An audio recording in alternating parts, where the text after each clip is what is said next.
Assalamualaikum warahmatullahi wabarakatuh. Waalaikumsalam warahmatullahi wabarakatuh. Bismillahirrahmanirrahim. Alhamdulillahi rabbil alamin.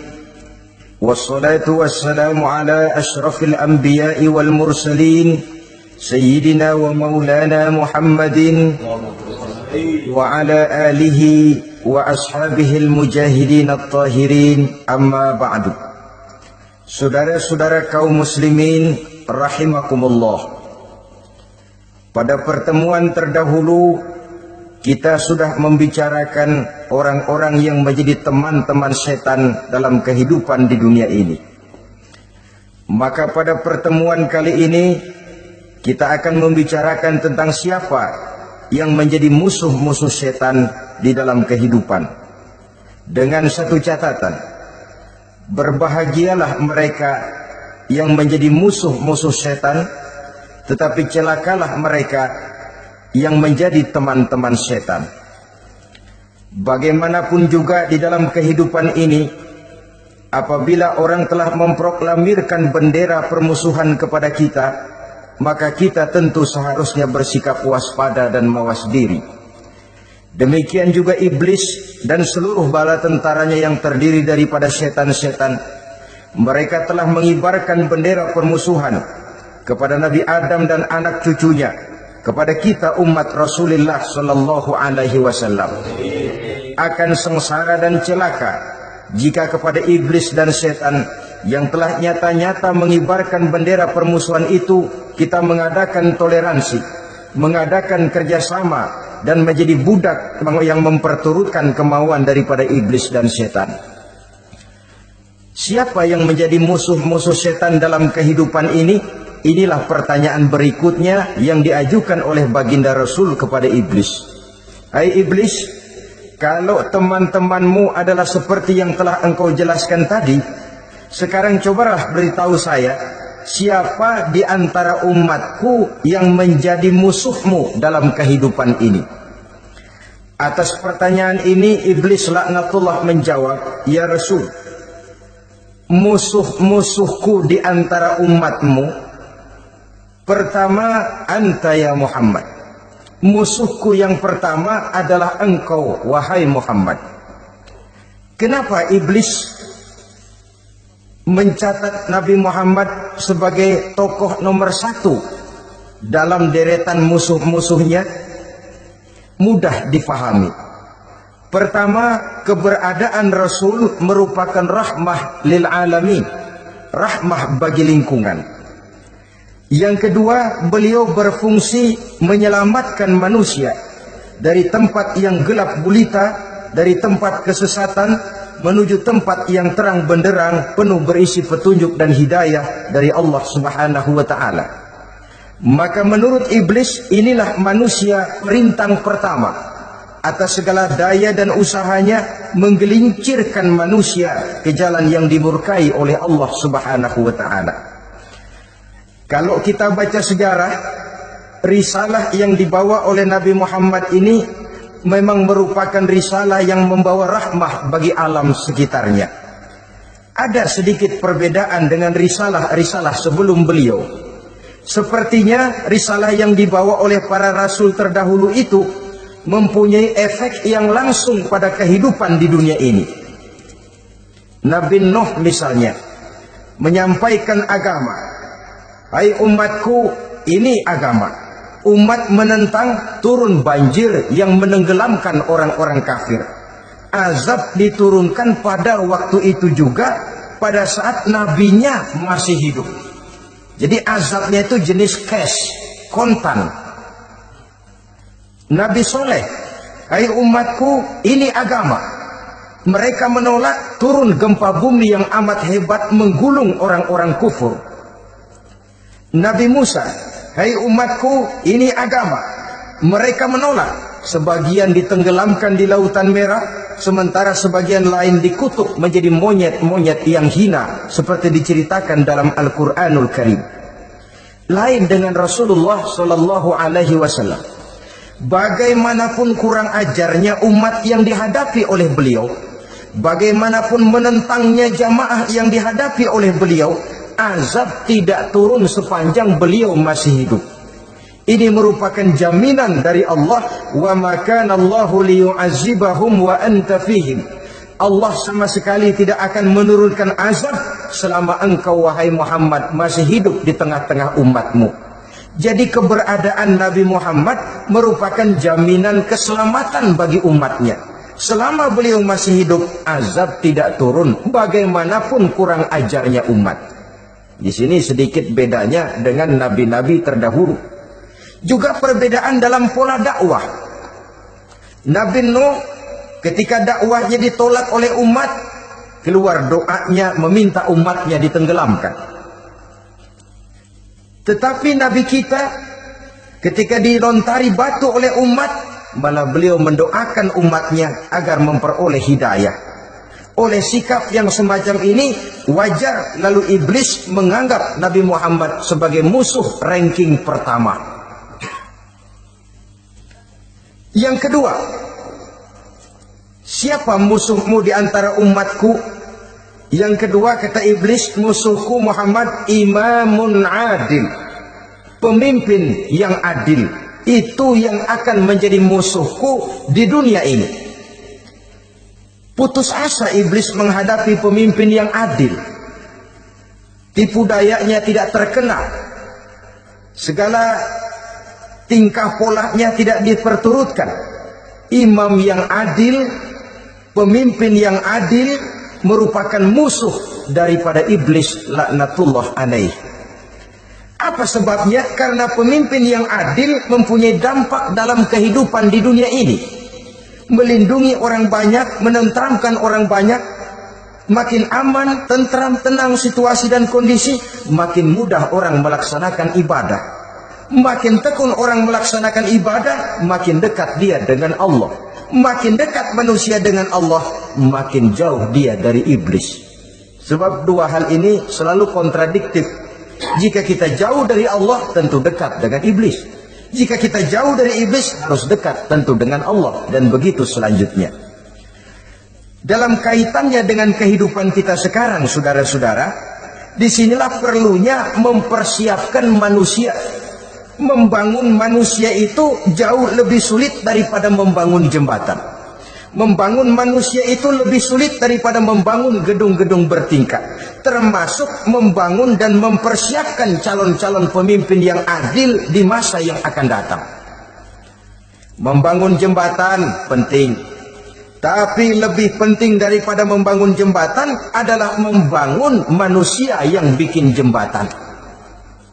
Sebab kalau manusia yang bikin jembatan tidak dibangun lebih dahulu, saya khawatir jembatannya nanti habis dimakan oleh yang bangun jembatan. Mengaspal jalan raya penting.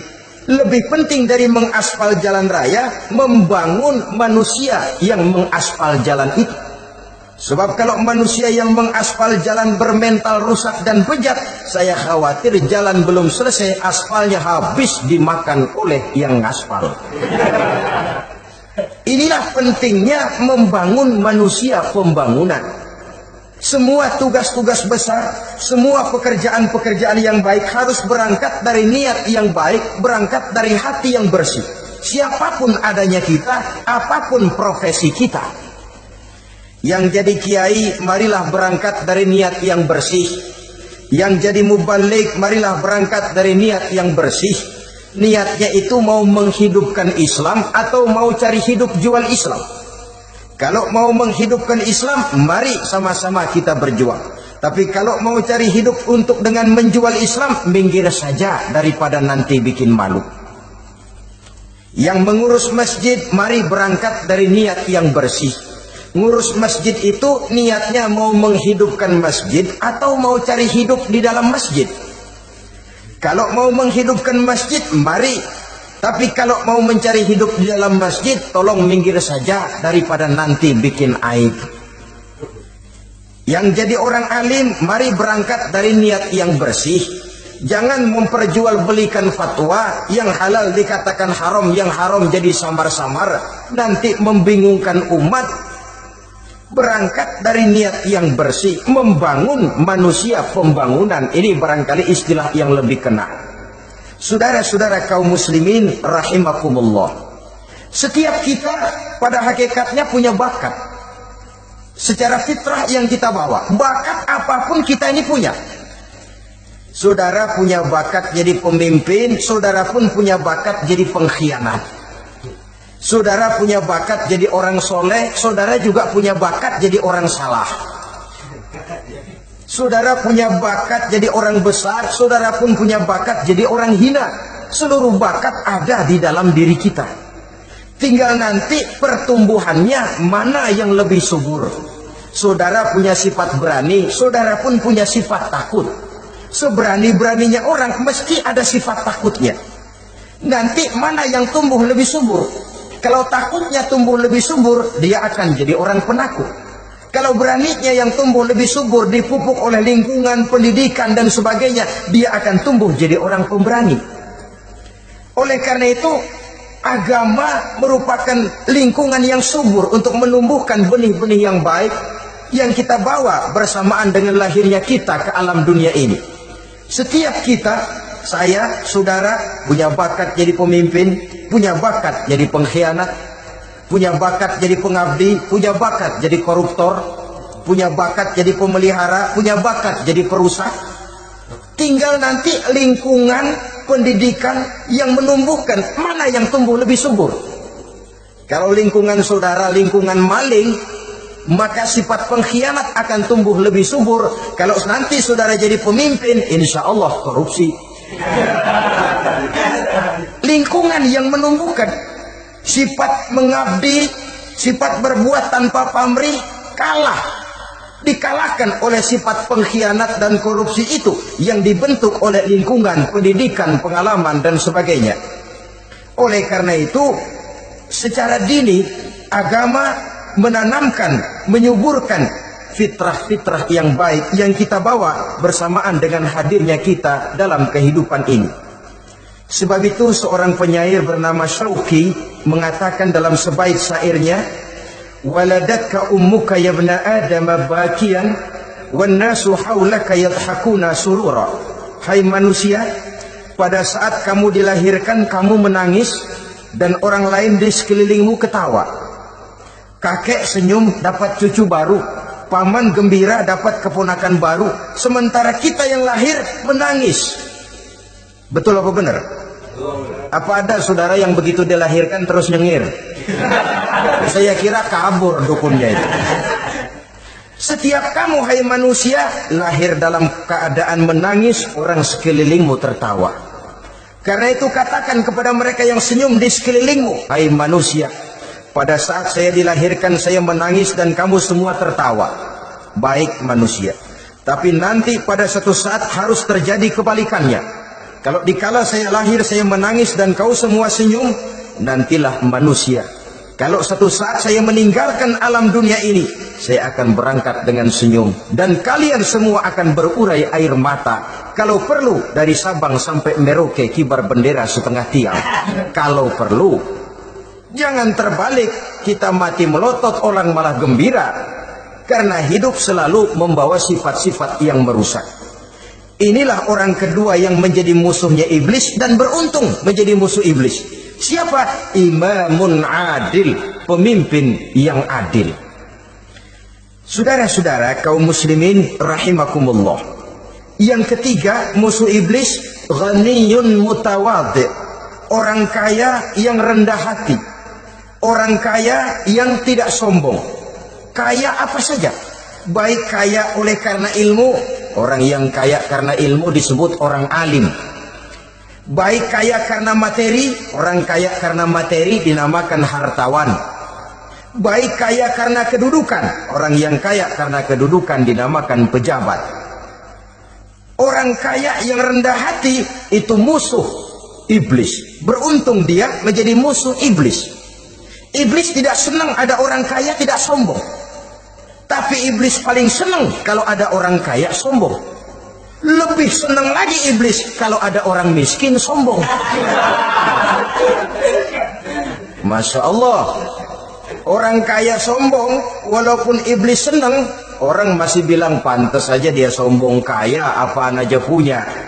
Udah miskin sombong, kira-kira yang disombongin apaan? Dalam segala bentuknya sombong ini Allah tidak senang, tapi iblis senang. Kenapa? Karena sponsor sombong iblis. Kan yang pertama kali sombong iblis toh. Ketika disuruh sujud kepada Nabi Adam, dia nggak mau. Ini kesombongan pertama yang terjadi dalam sejarah. Ketika ditanya kenapa kau tidak mau sujud, iblis, saya kan dibikin dari api, Adam dari tanah, I am the best. Saya lebih hebat daripada iblis, daripada Adam. Adam baru kemarin dibikin, saya sudah lama. Kata Allah, kamu sombong iblis, ini surga bukan tempat orang sombong, keluar. Terusir dia dari surga. Jadi kesombongan pertama adalah kesombongan yang dilakukan oleh iblis, dan dia tanamkan itu kepada kita supaya jadi orang sombong. Karena itu sombong ilmu Allah nggak senang, tapi iblis senang. Mentang-mentang ada ilmunya, nih satu-satunya ustadz di sini ya, semua mesti ngaji sama gue. Kalau nggak ngaji sama gue, Islamnya kurang tapi bener. Sombong karena ilmu, sombong karena pangkat, mentang-mentang pakai bintang di pundak, jalan pundak duluan. Yang wajar saja hidup ini. Sombong harta pun begitu.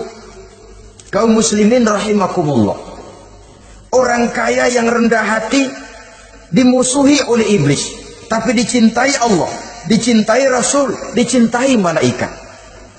Caranya bagaimana? Kembali kepada satu kesadaran bahwa pada saat terlahir ke alam dunia ini tidak ada yang pernah kita bawa. Kalau sekarang kita punya rumah, punya kebun, punya kendaraan, punya pabrik, punya segala macam benda, apa itu? Titipan. Pada suatu saat akan diambil kembali oleh yang menitipnya. Kalau titipan itu pandai kita jaga, pandai kita syukuri, titipan akan makin banyak. Sama juga kita dalam kehidupan. Kalau orang bisa kita percaya, saya mau pergi ke luar negeri, rumah saya titip kepada tetangga. Saya pulang dari luar negeri, isi rumah tetap tidak berkurang, malah dibersihi, malah disapu, dihilangkan kotorannya. Tentu bukan main syukur saya, girang saya. Akan bertambah kepercayaan saya untuk menitipkan apa saja. Ini makna la in syakartum la azidannakum wa la in kafartum inna azabi lasyadid. Kalau kamu pandai bersyukur, aku tambah nikmat. Tapi kalau kamu ingkar, azabku teramat pedih. Artinya apa? Nikmat bisa berubah menjadi azab kalau kita tidak pandai mensyukurinya. Ma'asyiral muslimin rahimakumullah, orang yang kaya ilmu lalu rendah hati, tidak selalu ingin menonjolkan diri. Ini kadang-kadang yang tanggung ini yang bikin berabe. Alim bener enggak, geblek bener juga enggak. Yang sedikit-sedikit mau nonjolin diri. Kalau enggak jadi imam enggak mau ke masjid, enggak jadi imam enggak mau ke musola. Pokoknya kalau enggak jadi imam marahan sama musola. Macam mana? Saudara-saudara kaum muslimin, rendah hati, tidak selalu ingin menonjolkan. Sebab orang yang selalu ingin menonjolkan dirinya biasanya orang yang kekurangan kepercayaan kepada kemampuan dirinya sendiri. Dia selalu ingin dinomor-satukan, dia selalu ingin ditempatkan pada ranking teratas. Dia tidak percaya diri. Orang yang percaya diri dapat bersikap wajar dalam kehidupan. Begitu juga kaya karena harta, dengan menyadari bahwa harta bagaimanapun banyaknya titipan dari Allah, pada suatu saat akan kembali. Dia harus dimanfaatkan sesuai dengan kehendak yang menitipnya. Begitu juga kaya oleh karena pangkat, kedudukan dan jabatan, pada suatu saat jabatan itu akan hilang dari diri kita. Karenanya sering saya jelaskan bahwa pangkat di dunia ini yang paling tinggi pensiun. Titel yang paling akhir almarhum. Saudara setuju atau tidak, titel itu akan saudara dapat. Bagaimanapun kita cinta kepada pangkat, kedudukan, entot pada akhirnya suatu saat akan sampai kepada posisi yang namanya pensiun. Kalau sadarlah kita kepada pemikiran ke arah sana, maka untuk mencapai kekayaan, baik kekayaan harta, kekayaan kedudukan, tidak lalu menghalalkan segala cara untuk mencapai tujuan, tapi dibatasi oleh norma dan kaedah yang harus dia taati, baik kaedah agama maupun kaedah bernegara. Inilah orang ketiga yang menjadi musuhnya iblis, orang kaya yang rendah hati, orang kaya yang tidak sombong. Yang keempat, saudara-saudara, tajirun shadiq, pedagang, pengusaha yang jujur. Iblis gedek betul, benci bukan main sama pengusaha, sama pedagang yang jujur, yang tidak ngurangi timbangan, tidak nipu pembeli, tidak barang yang jelek dibilang bagus, atau yang bagus di atas yang jelek di bawah, atau dicampur yang baik dengan yang jelek supaya kelihatan semuanya jadi baik. Semua orang ingin untung, tidak ada kecuali siapapun orangnya, dan itu wajar. Setiap manusia ingin mendapat keuntungan, kalau perlu dengan modal minimal mencapai keuntungan maksimal, seperti yang diajarkan oleh teori ekonomi. Itu kan yang namanya produktif kan. Satu usaha dinamakan produktif, bagaimana kita mengeluarkan modal minimal bisa mencapai keuntungan maksimal. Silakan. Bahwa manusia ingin untung itu insting, naluri, fitrah. Tidak ada orang yang mau rugi. Tapi cara mencapai keuntungan itu yang membedakan antara seorang muslim dengan yang bukan muslim. Sudah pernah saya sampaikan, apabila kaum pengusaha, para pedagang sudah dijangkiti penyakit yang tidak jujur, yang akan timbul adalah kekacauan ekonomi. Kekacauan ekonomi bisa menimbulkan revolusi sosial, dan revolusi sosial merupakan kiamat satu generasi. Semua kericuhan hampir bermuara dari perut, dan itu ekonomi. Orang nodong perut, orang korupsi perut. Ya walaupun korupsi kalau sudah kelas kakap tidak lagi sekedar urusan perut. Ya perut apa yang diurusin kalau korupsinya miliaran itu? Perut jin barangkali. Saudara-saudara kaum muslimin rahimakumullah. Oleh karena itu, pedagang yang jujur, pengusaha yang jujur, ini merupakan musuh iblis. Iblis tidak senang kalau ada pengusaha yang jujur. Iblis tidak senang kalau ada pedagang yang jujur. Tapi iblis akan tepuk tangan kalau pedagang sudah selingkuh, kalau pengusaha sudah nipu. Ada orang bilang, sekarang mah kalau jujur-jujur benar nggak makan apa-apa dong kita. Sebab katanya jangan lagi nyari yang halal, sekarang ini yang haram aja seret. Rupanya sering masang undian nggak pernah kena. Lalu bilang jangan yang halal, yang haram aja nggak kena-kena katanya.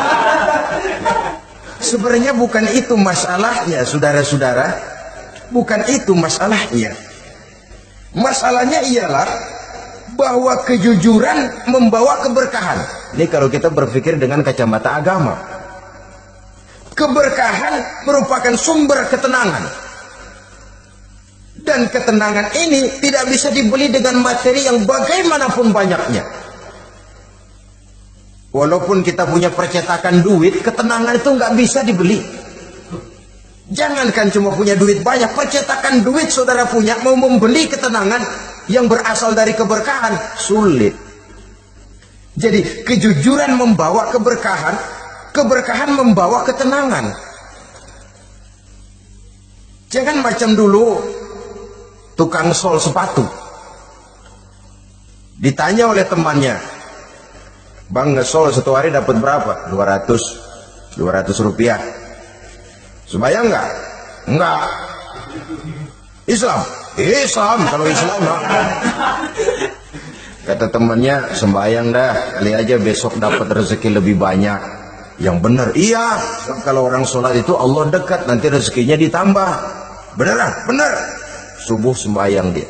Di sembayang sarapan berangkat ke tempat dia ngesol, mangkal.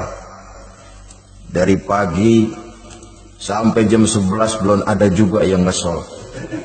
Mulai bimbang hatinya. Katanya kalau sembahyang rezeki tambah. Tadi sembahyang subuh begini hari belum ada yang ngesol. Cobaan kali, sabar. Datang sholat zuhur. Habis zuhur nunggu lagi, belum juga ada yang datang ngesol. Udah mau pulang hampir maghrib, baru datang satu orang dandan ini sendal jepit putus.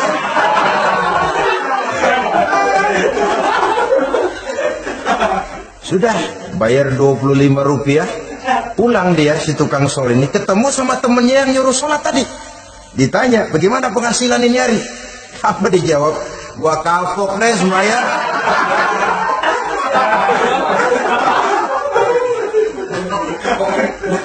Kemarin nggak sembahyang dapat 200, sekarang begitu sembahyang jigo.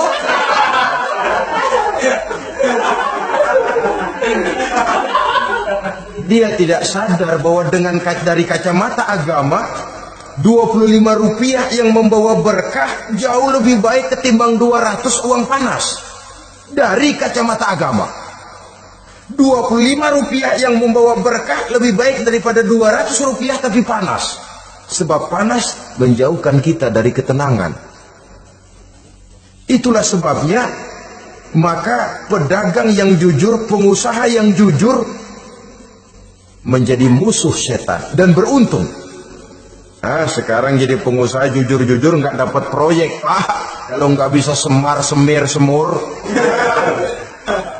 Padahal agama sudah menjelaskan ar-rashi wal murtashi finnar. Orang yang nyogok dan orang yang disogok dua-duanya neraka. Kenapa? Join termasuk ta'awanu 'alal ismi wal 'udwan. Bertolong-tolongan dalam berbuat dosa dan kesalahan. Kalau hadiah lain hadiah, kalau sedekah lain sedekah. Tapi yang namanya semir, suap, ar-rashi wal murtashi finnar. Saudara-saudara kaum muslimin rahimakumullah. Jadi pedagang yang jujur, pengusaha yang jujur merupakan salah satu roda perekonomian. Kegoncangan ekonomi akan menimbulkan dampak sosial yang sangat luas dan kompleks, yang pada giliran puncaknya, dampak paling negatifnya, dia sanggup menggerakkan terjadinya revolusi sosial. Bukankah sebagian besar gerak hidup manusia dimotivasi oleh keinginan untuk mempertahankan kelangsungan hidup? Dan kelangsungan hidup artinya mulut. Mulut itu artinya perut, dan itu artinya makan. Setelah itu mungkin baru pangan, baru sandang, baru dia berpikir pakaian dan sebagainya. Jadi karena dia merupakan penggerak roda ekonomi, pedagang yang jujur, pengusaha yang jujur mutlak diperlukan dalam kehidupan ini. Sebab sekali lagi, kejujuran akan membawa keberkahan, keberkahan memberikan ketenangan dalam kehidupan. Oleh karenanya kita umat Islam, biarin duit kita banyak, asal berkah. Itu tentu idealnya. Ketimbang dikit tidak berkah, lebih baik ia banyak, ia berkah. Dan keberkahan itu datang lewat kejujuran. Kejujuran ini sudah dicontohkan oleh Rasul pada saat beliau berniaga ke negeri Syam. Dikala berumur 9 tahun, bahkan dikala berumur 25 tahun, seketika membawa dagangan Sayyidatuna Khadijah yang kelak jadi istri beliau. Saudara-saudara, kita maklum bahwa sholat merupakan sarana yang paling efektif untuk mendekatkan manusia kepada Allah. Makin dekat manusia dengan Allah, makin tidak senang iblis dan setan. Karena itu segala macam cara mereka berusaha mengaduk-ngaduk sholat kita. Dan sesungguhnya, jikalau kita mengerjakan sholat, itu kan targetnya cuma 2. Pertama, agar sholat kita itu sah. Yang kedua, agar sholat kita itu qabul, yakni diterima oleh Allah. Kalau soal sah dan tidak, ukurannya gampang. Saya kalau ditanya orang, Pak, sholat saya sah atau tidak, saya bisa jawab. Saudara, sholatnya syarat rukunnya cukup apa tidak? Cukup, sah. Itu kalau perkara sah. Tapi kalau sudah perkara qabul, Pak, sholat saya diterima atau tidak oleh Allah? Ini saya tidak bisa jawab. Kenapa? Soal qabul mencakup masalah batin. Cuma ukuran logikanya, kalau syarat rukun cukup, insya Allah qabul. Saudara-saudara kaum muslimin rahimakumullah. Oleh karenanya, pada saat kita sholat, iblis, setan datang dari segala macam penjuru supaya kita kehilangan rasa khusyuk. Apalagi kalau kita jadi imam, yang gerak kita, bacaan kita dilihat, didengar, disaksikan oleh orang banyak. Digodanya gerakan kita, dibolak-baliknya hati kita, supaya di dalam sholat itu banyak yang kita ingat, hal-hal yang tidak ada hubungannya dengan sholat. Kadang-kadang belum sholat kita ribut nyari pulpen, nggak ketemu, begitu takbir ingat pulpen di atas lemari. Mulai goncang lagi niat kita sholat. Kadang-kadang kalau hati tidak bisa dipermainkan, iblis berbisik lagi. Gerakan kita dalam sholat tidak mencerminkan kekhusyuan. Kalau gerak juga ternyata masih bisa khusyuk, bacaan kita dibuatnya kita seperti dikejar-kejar waktu. Sholat isya misalnya, dengan cara kilat khusus, super singkat. Saya katakan tadi, apalagi kalau kita jadi imam, iblis mudah mendatangkan penyakit riya. Karena mengimami orang banyak, lalu supaya dikira alim, dibuatlah sholatnya itu mantep-mantep. Surahnya dicari yang panjang-panjang, paling pendek sabrihis sama wadduha. Tapi kalau sudah sholat sendirian, cukup inna a'tainakal kautsar sama qul huwallahu ahad. Kayaknya khusyuk bukan main. Kalau imam bahasanya dipaseh-pasehin kayak orang 16 tahun di Mekah. Ufolli farwal maghribi salah rakaatin. Saudara-saudara kaum muslimin yang berbahagia, oleh karena sholat merupakan sarana yang paling efektif untuk mendekatkan diri dengan Allah, maka orang yang khusyuk di dalam sholatnya merupakan musuh utama daripada iblis. Sekarang bagaimana bisa khusyuk caranya? Kalau khusyuk 100%, rasa-rasanya sulit. Untuk sampai ke arah sana orang memerlukan tahapan. Kepada Imam Ali karramallahu wajhah, baginda Nabi pernah memberikan satu tes. Ali, saya ya Rasul, kalau kau bisa sholat 2 rakaat saja dengan khusyuk, aku kasih hadiah sorban. Baik ya Rasul. Sembahyang Imam Ali 2 rakaat, selesai sholat, assalamualaikum, wassalamualaikum. Rasul bertanya, yang mana sorbannya Li? Tanpa nengok, Imam Ali menjawab, yang hijau ya Rasul.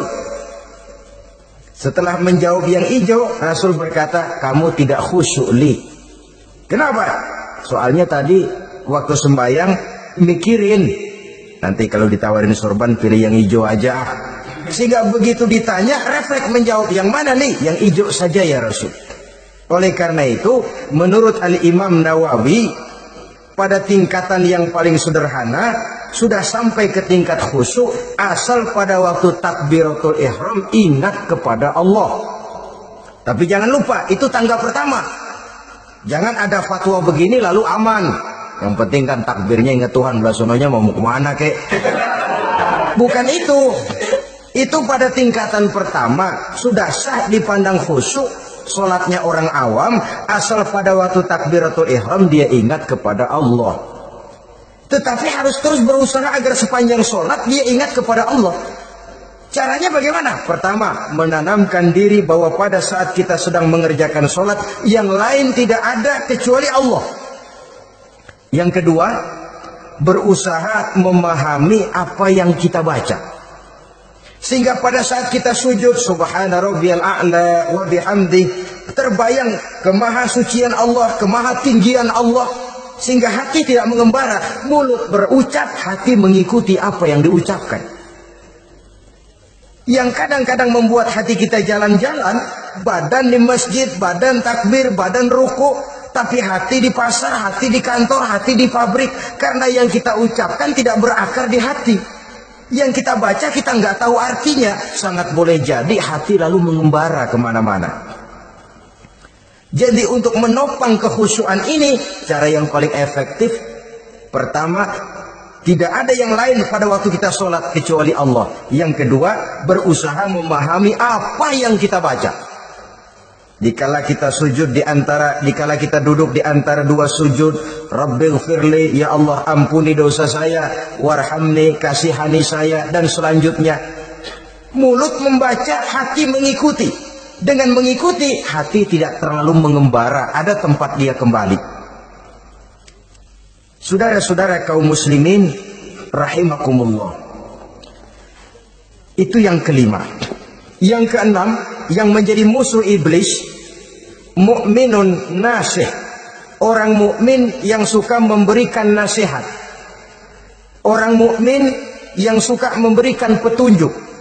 Termasuk juru-juru dakwah, para mubaligh itu merupakan musuh utama iblis. Kenapa? Tiap hari iblis kampanye.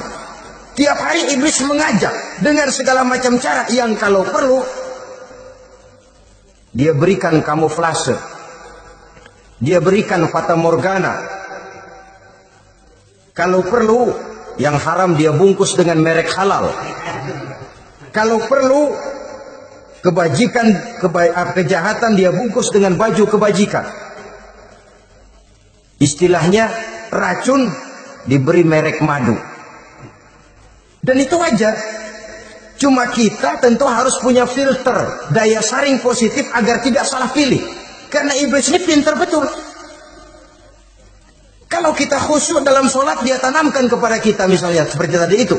Sholatmu memang hebat, khusyuk. Di kampung ini tidak ada orang yang sholatnya seperti kamu. Tertanam itu dalam hati kita, timbul ujub. Akhirnya, iya, gue lihat di kampung ini kagak ada yang sembayangi kayak gua. Nah, sudah masuk iblis. Jadi dia pandai mengikuti gerak hati dan irama denyut jantung manusia ini.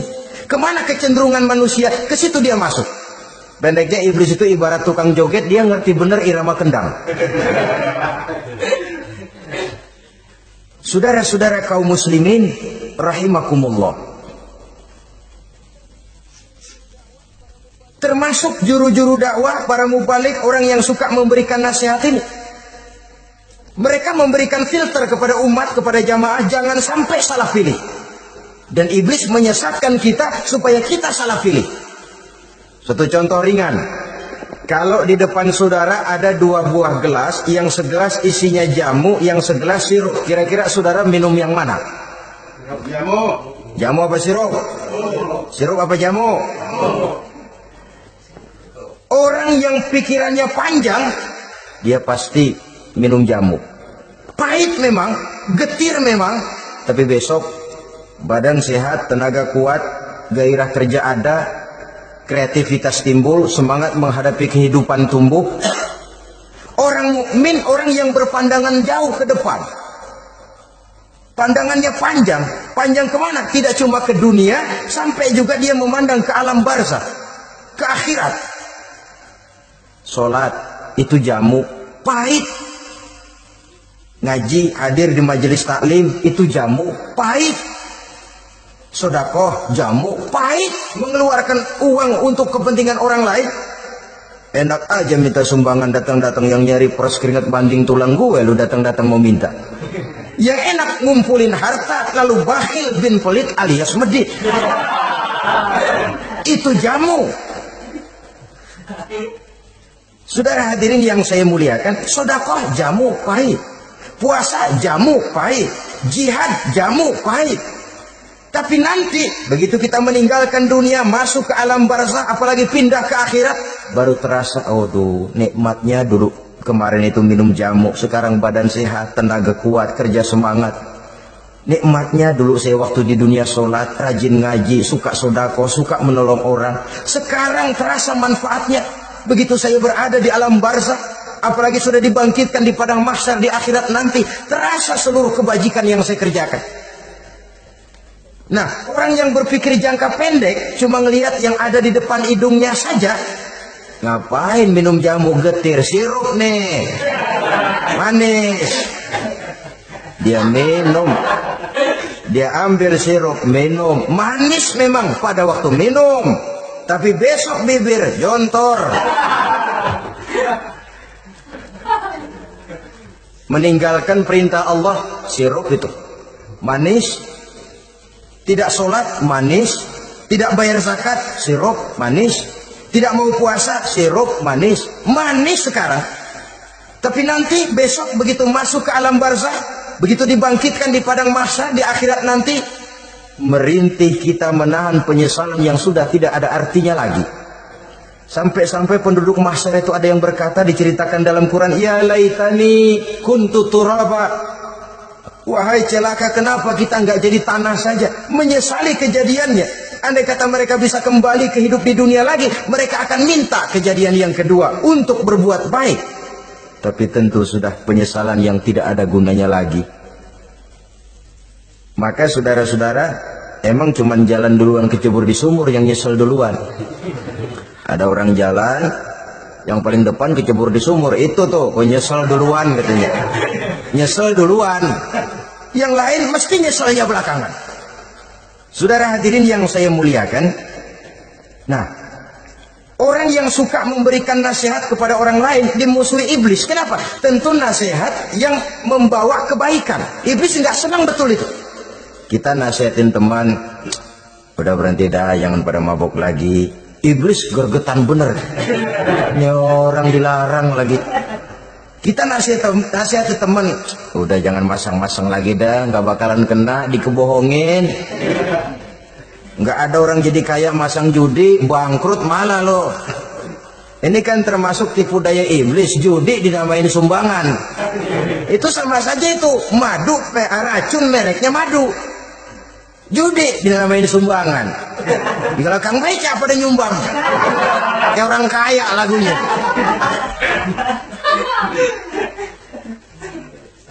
Saudara-saudara kaum muslimin rahimakumullah, adalah kewajiban kita memang untuk tawasau bil haq, saling nasihat menasihati. Setiap kita juru dakwah, setiap kita wajib menyampaikan apa yang sudah kita tahu kepada orang yang belum atau kurang tahu. Saudara yang bisa bismillah wajib mendakwahkan bismillah itu kepada orang yang belum tahu bismillah. Saudara bisa Fatihah harus menyampaikan itu kepada orang yang belum bisa Fatihah. Persetan dengan orang lain. Apalagi yang cuma kerjanya ngeritik saja, lu baru bisa Fatihah doang udah ngajar. Biar aja yang diajarin gak bisa Fatihah kok. Apa masalahnya pemerataan di bidang keilmuan? Sebab memang biasa penonton itu selalu lebih pandai menilai, kayaknya lebih pintar dari yang main. Sama saja orang nonton bola ngomel melulu, padahal dia sendiri belum tentu bisa main. Dengerin orang pidato pun begitu, monten bisa. Wah, kalau dia yang pidato 1 jam kayak semenit. Tapi kalau si Ano tuh kita udah pegel belum juga mau berhenti. Monten bisa, coba dia suruh pidato udah 1/4 jam masih ama badu. Apa mau dibilang ama badu? Yang ketujuh, yang menjadi musuhnya iblis,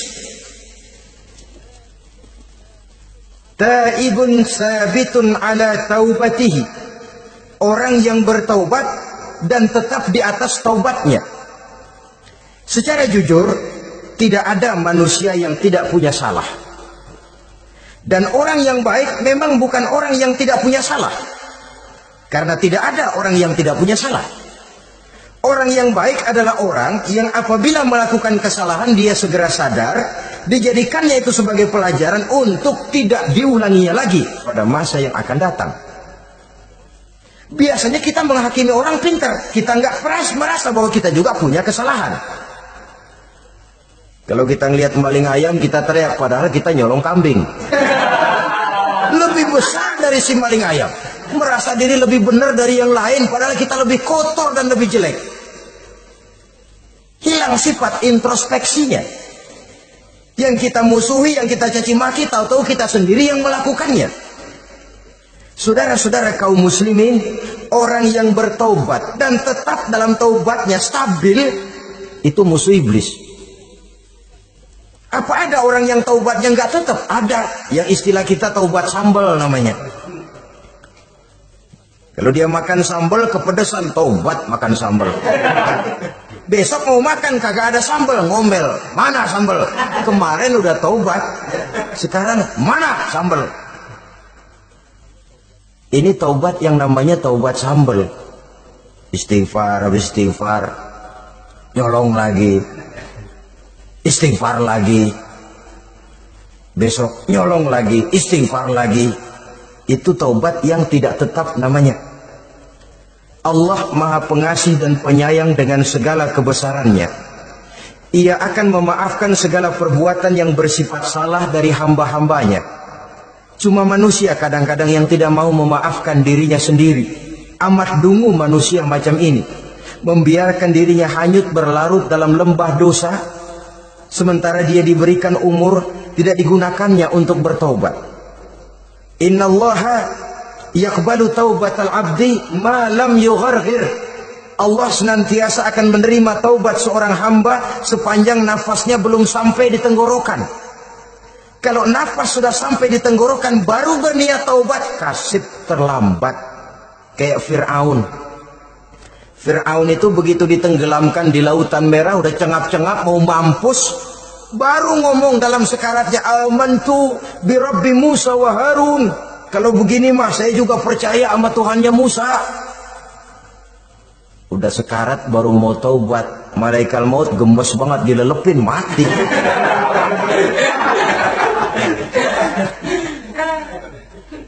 Nah, kepada adik-adik remaja, biasanya kalau sudah bicara taubat, pikiran kita, taubat mau urusan 70 tahun ke atas. Kita masih lama ini. Sebenarnya tidak. Masalah taubat adalah masalah salah dan dosa.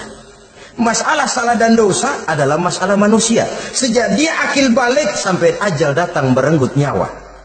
Hidup ini tidak selalu berjalan mulus. Hidup ini tidak selalu berjalan di atas kertas putih. Kadang kita tersilap, kadang kita tersalah. Kadang situasi dan kondisi menyebabkan kita berbuat lain dari yang seharusnya. Itu kehidupan. Silih berganti. Oleh karenanya pesan Nabi, wa atbi'i sayyi'atal hasanah. Perbuatan salah ikuti dengan kebajikan. Dosa iringi dengan taubat. Jangan nunggu. Saya untuk taubat takut nanti bikin lagi. Nah, ini namanya punya harapan mau bikin lagi. Nanti aja dah kalau tua-tuaan. Saudara, kalau dosa itu ditumpuk, itu sama saja kotoran yang menodai hati. Kalau kotoran nggak rajin kita bersihin, dia akan berkarat. Dan kalau sudah berkarat, sudah sulit untuk dibersihkan. Itu makna ungkapan Imamul Ghazali, hati manusia sebening kaca. Lapisan dosa yang dia kerjakan adalah debu yang menutupi jernihnya kaca. Orang yang bersih dari dosa dekat dengan Allah, hatinya jernih seperti kaca. Dari hati yang jernih, radarnya kontak kepada Allah. Sinyalnya nyambung channelnya itu. Getarannya hebat. Wajar kalau lalu dia bisa tahu apa yang besok akan terjadi. Diberitahu oleh Allah. Yang namanya ilmu laduni itu. Ilmu yang ditransfer langsung oleh Allah karena kebersihan hatinya. Mana ada orang nggak belajar bisa pintar? Iya, kalau hatinya butek emang nggak ada. Tapi kalau Allah mau berberangkat dari hati yang bersih, yang kontaknya nyambung kepada Allah, hati itu seperti kaca, kata Imam Ghazali. Dosa yang kita lakukan adalah debu. Kalau debu sedikit datang kita lap, datang lagi kita bersihin, datang lagi kita bersihin, insya Allah nggak sampai jadi noda di atas kaca itu. Tapi kalau nunggu debu itu sampai bertumpuk, besok aja ngelapnya dah, besok aja ngebersihinnya, bertumpuk dia, sulit membersihkannya. Walaupun kena, nodanya tentu tertinggal di atas kaca itu. Karena itu dalam kehidupan remaja misalnya, pemuda misalnya, kita tidak bisa menolak mode, tidak bisa menolak musim. modenya disco, modenya breakdance, modenya joget, modenya jaipongan, mode pada waktunya habis, ya habis. Tapi bagaimanapun dia akan punya dampak, memberikan bekas dalam membentuk kepribadian. Dan ini efek yang tidak kita inginkan. Efeknya, bukan modenya itu. Jadi oleh karenanya saudara-saudara, masalah taubat bukan masalah 70 tahun ke atas, tapi masalah manusia sejak dia akil balik sampai ajal datang merenggut nyawa. Sepanjang nafas belum sampai di kerongkongan, Allah akan menerima taubat seorang hamba. Bahkan dalam hadis qudsi Allah menyatakan, "Lau amiltumul khotoya hatta mala'atis sama thumma nadimtum fataballahu alaikum." Kalaupun kamu berbuat dosa sampai penuh langit dengan dosamu, kemudian kamu bertaubat dan menyesal, Allah pasti akan menerima taubatmu. Jadi orang yang taubat dengan sebenarnya dan tetap dalam taubatnya itu musuh iblis. Tapi orang yang taubatnya angin-anginan, iblis demen banget. Dari sembahyang, besok mabok, besoknya lagi nyolong, besoknya lagi zina, besok taubat lagi. Kata iblis, surat, iya lu gocet dah Tuhan.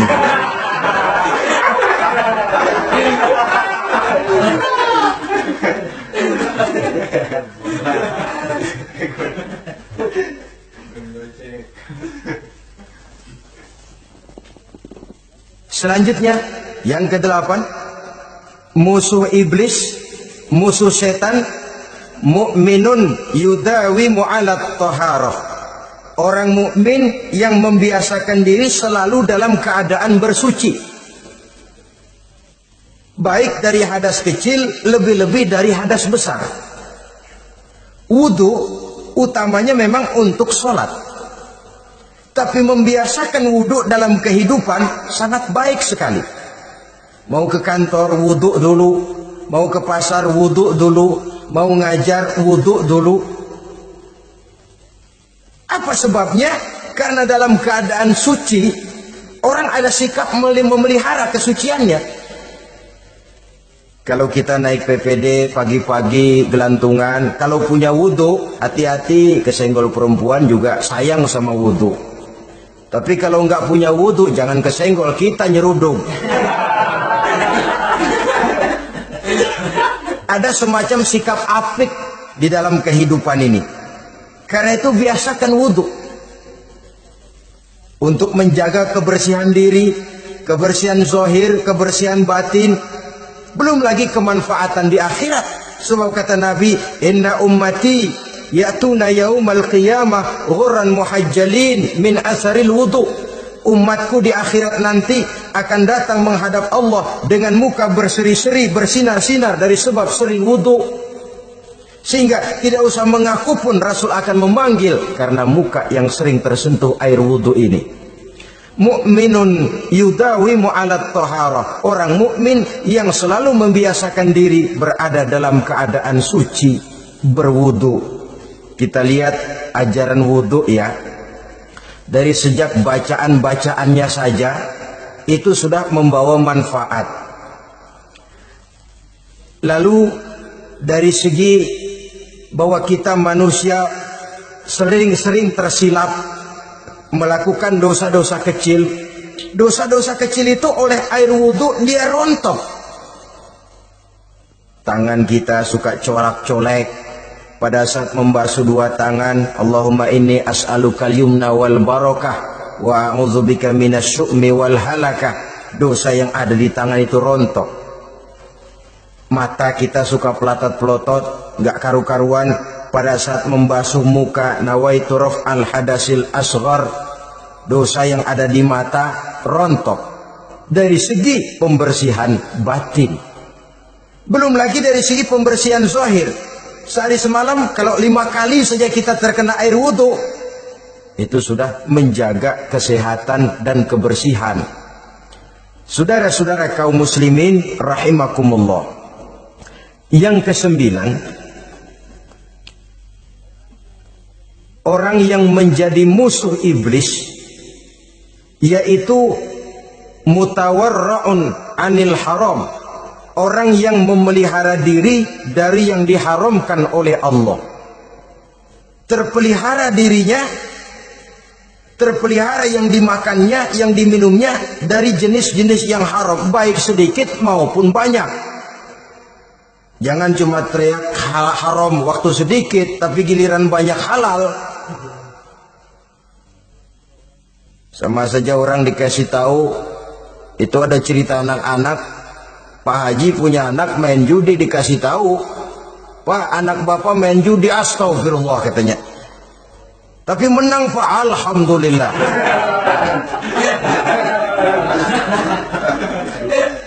Ini kan sama saja, giliran sedikit dibilang haram karena dia nggak dapat jatah, begitu dapat banyak dan dia kecipratan jadi halal. Yang sedikit halal haram, banyaknya pun juga haram. Yang banyaknya haram, sedikitnya juga haram. Ada orang bilang minuman keras kalau nggak mabukkan nggak haram. Yang memabukkan banyaknya, sedikitnya tetap saja haram. Ma askaro kasiruhu faqaliluhu haramun. Apa yang banyak menyebabkan jadi mabuk, sedikitnya pun juga haram.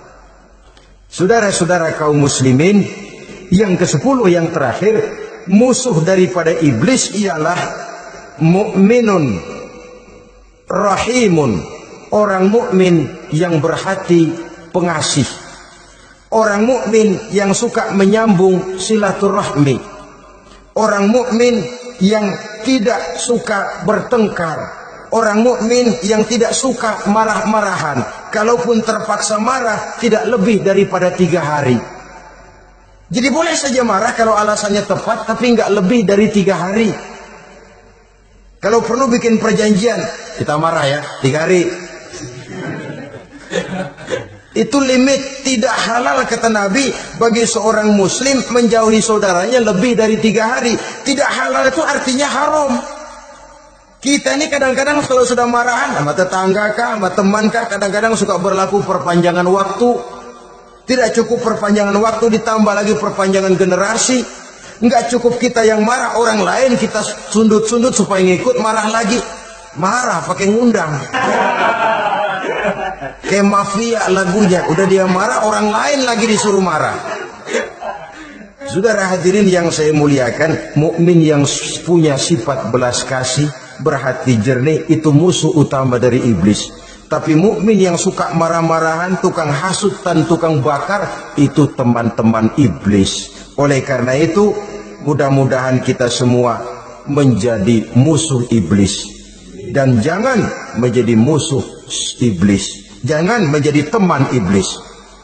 Sebab iblis sudah kadang memproklamirkan permusuhan. Sekali dia musuh kita, selamanya dia akan tetap menjadi musuh kita. Berusahalah untuk menjadi musuh iblis, dan jangan sekali-kali toleransi. Jangan berusaha menjadi teman iblis. Inilah yang kita bicarakan pada pertemuan ini. Mudah-mudahan ada manfaatnya. Terima kasih atas segala perhatian. Mohon maaf atas segala kekurangan. Wassalamualaikum warahmatullahi wabarakatuh. Waalaikumsalam warahmatullahi wabarakatuh.